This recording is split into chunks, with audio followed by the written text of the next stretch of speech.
Yo NBA fans! Napakatindi ng naging Game 3 ng Rockets at Warriors. Talo na nga dapat sila, nanalo pa. Nabaliktad ang laro. Pag-usapan natin yan, kaya huwag na natin patagalin pa. Tara na, let's go!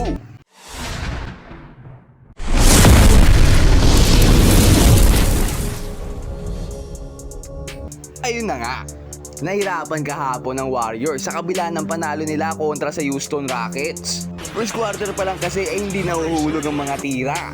Kahit si Steph Curry, 2 points lang ng unang quarter. Pero bukod pa dyan, itong si Brandon Podziemski, Jonathan Kuminga, Moses Moody. Sa kawalan ni Butler ay sila ang inaasahan na mag-step up. Pero napakaalat na naging laro nila kahapon. Hindi nga nahuhulog ang mga tira. Nakakascore naman sila, pero bitin kasi. Kailangan dito ni Curry ng tulong.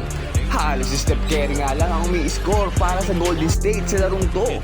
Kung hindi man siya yung umi-score, siya yung nagpapasilitate ng opensa at namamasa sa kakampi niya.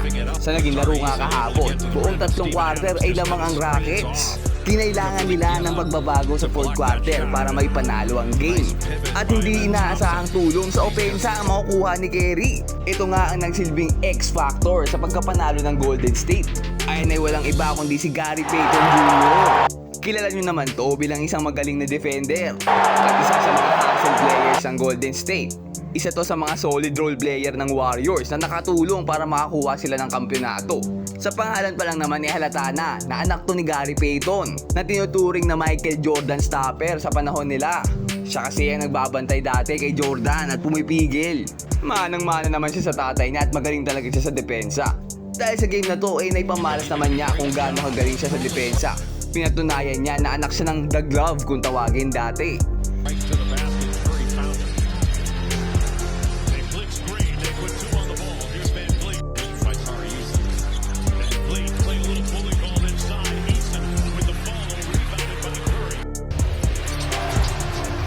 Good. Thompson had it knocked away. Swarming Warriors defense, Podziemski.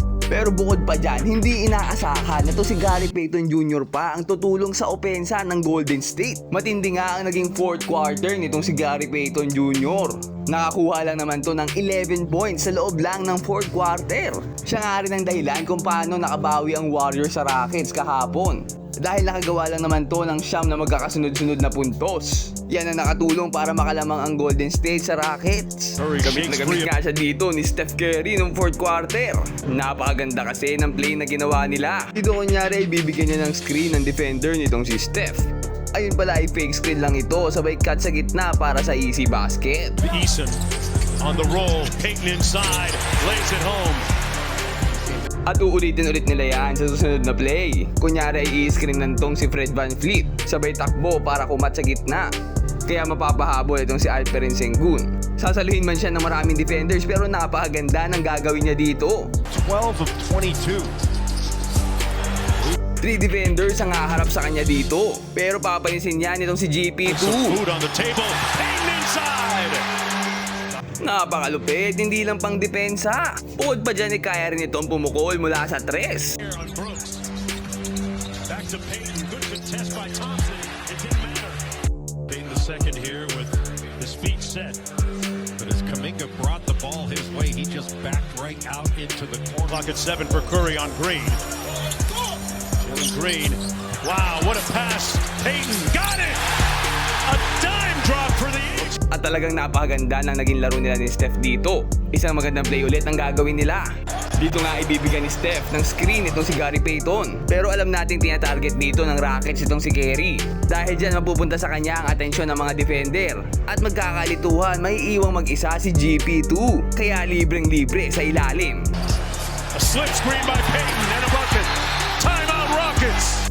At bago matapos ang fourth quarter, isang napakagandang reverse dunk ang gagawin nito. Mula yan sa napakagandang depensa rin naman na pinakita ng Warriors. Knocked away, Green with the steal. Payton, room service.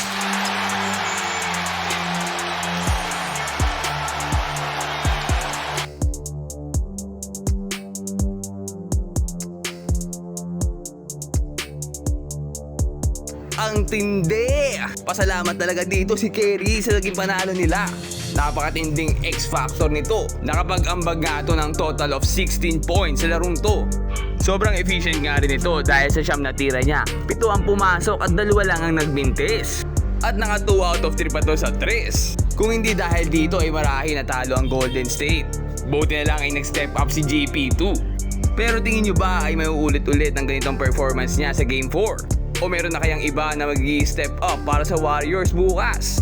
Comment down below and mag-subscribe ka na rin sa ating channel para lagi kang updated sa mga latest NBA happenings. Ayun lang for today. Peace out and God bless.